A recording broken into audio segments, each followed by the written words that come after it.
रामेश्वरम तमिलनाडु में एक साधारण परिवार में जन्मे अब्दुल कलाम के बचपन से ही बड़े बड़े सपने थे। उनका मन हमेशा आसमान और सितारों में खोया रहता था। पंछियों को देखकर वो सोचते थे कि ये कैसे उड़ते होंगे। उनकी जिज्ञासु आंखें हमेशा कुछ नया सीखने के लिए उत्सुक रहती थीं। कहते हैं कि एक बार उनके टीचर ने उन्हें उड़ान का सिद्धांत समझाया।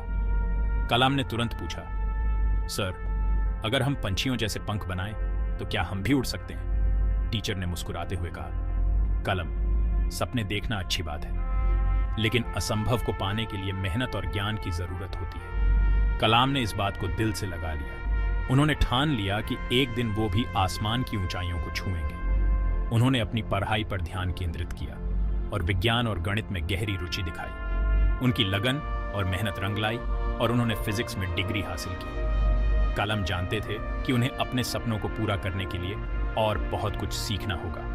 उन्होंने मैड्रास इंस्टीट्यूट ऑफ टेक्नोलॉजी से एरोस्पेस इंजीनियरिंग में डिग्री हासिल की। यहीं से एक रॉकेट साइंटिस्ट बनने का उनका सफर शुरू हुआ। APJ Abdul Kalam Indian space research organisation ISRO में शामिल हो गए, जो उनके सपनों को साकार करने की दिशा में एक महत्वपूर्ण कदम था। यहां उन्होंने कई महत्वपूर्ण प्रोजेक्ट्स पर काम किया और अपनी प्रतिभा साबित की। उनकी पहली बड़ी सफलता SLV-3 थी, जो इंडिया का पहला स्वदेशी सैटेलाइट लॉन्च व्हीकल था। कलाम ने इस प्रोजेक्ट पर अथक परिश्रम किया और अपनी टीम का नेतृत्व बखूबी निभाया।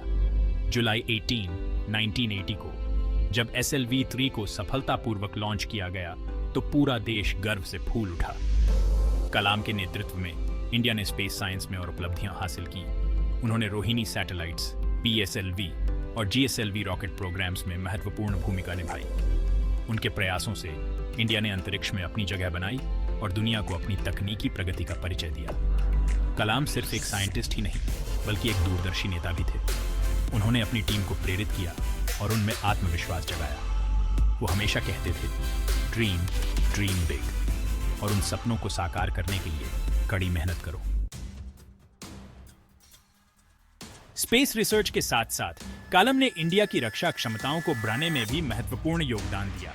उन्होंने अग्नि और पृथ्वी मिसाइल्स सहित कई स्वदेशी मिसाइल प्रोग्राम्स का नेतृत्व किया। अग्नि मिसाइल, जो इंडिया की पहली मीडियम रेंज बैलिस्टिक मिसाइल थी, ने देश को एक मजबूत रक्षा शक्ति प्रदान की। वहीं पृथ्वी मिसाइल, जो एक सरफेस टू सरफेस मिसाइल है, अपनी सटीकता और मारक क्षमता के लिए जानी जाती है। इन मिसाइल प्रोग्राम्स के सफल परीक्षणों ने इंडिया को विश्व पटल पर एक सैन्य शक्ति के रूप में स्थापित किया। कलाम के नेतृत्व में इंडिया ने यह दिखाया कि वह खुद को सुरक्षित रखने में आत्मनिर्भर है और अपनी तकनीक विकसित करने में सक्षम है। इन्हीं उपलब्धियों ने उन्हें मिसाइल मैन ऑफ इंडिया का खिताब दिलाया। कलाम हमेशा शांति और भाईचारे में विश्वास रखते थे, लेकिन उनका मानना था कि राष्ट्रीय सुरक्षा सर्वोपरि है और एक मजबूत रक्षा प्रणाली इसके लिए जरूरी है। 2002 में एपीजे अब्दुल कलाम को इंडिया का 11वां राष्ट्रपति चुना गया। ये उनके जीवन का एक महत्वपूर्ण मोड़ था। एक साइंटिस्ट से देश के सर्वोच्च पद तक का उनका सफर सभी के लिए प्रेरणादायक था। राष्ट्रपति के रूप में कलाम ने हमेशा सादगी और विनम्रता का परिचय दिया। वे सचमुच जनता के राष्ट्रपति थे और उन्हें जनता, खासकर बच्चों से बातचीत करना बहुत पसंद था। वे अक्सर स्कूलों और कॉलेजों का दौरा करते थे, युवाओं से रूबरू होते थे। अपने कार्यकाल के दौरान उन्होंने देश के विकास के लिए कई पहलों का समर्थन किया। उनका मानना था कि विज्ञान और तकनीक इंडिया को आगे बढ़ा सकते हैं।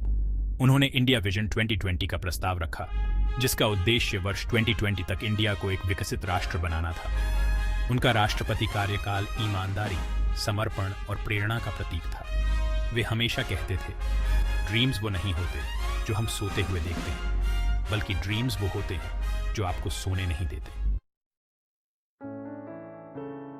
राष्ट्रपति पद से सेवानिवृत्त होने के बाद भी कलाम ने शिक्षा और युवाओं के लिए काम करना जारी रखा। उनका मानना था कि शिक्षा में समाज और राष्ट्र को बदलने की शक्ति है।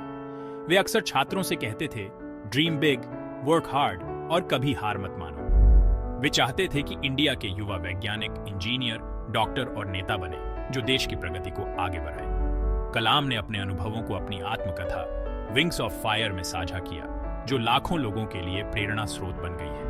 वे एक महान साइंटिस्ट, एक दूरदर्शी नेता और एक प्रेरणादायक व्यक्तित्व थे जिन्होंने अपना जीवन राष्ट्र के लिए समर्पित कर दिया और दूसरों को लगातार प्रेरित किया। जुलाई 27, 2015 को शिलांग में एक लेक्चर के दौरान कलाम का निधन हो गया। पूरा देश शोक में डूब गया। इंडिया ने अपना एक सच्चा सपूत खो दिया था। फिर भी कलाम अपने विचारों, अपने आदर्शों और अपने कार्यों के माध्यम से हमारे बीच जीवित हैं। उन्होंने हमें सपने देखने के महत्व और उन सपनों को साकार करने के लिए आवश्यक समर्पण और कड़ी मेहनत का पाठ पढ़ाया। उनकी कहानी हमें याद दिलाती है कि हमारी पृष्ठभूमि चाहे जो भी हो, अगर हमारे अंदर कुछ हासिल करने का जुनून है तो हम कुछ भी हासिल कर सकते हैं। कलम का जीवन और कार्य हमें हमेशा प्रेरित करता रहेगा।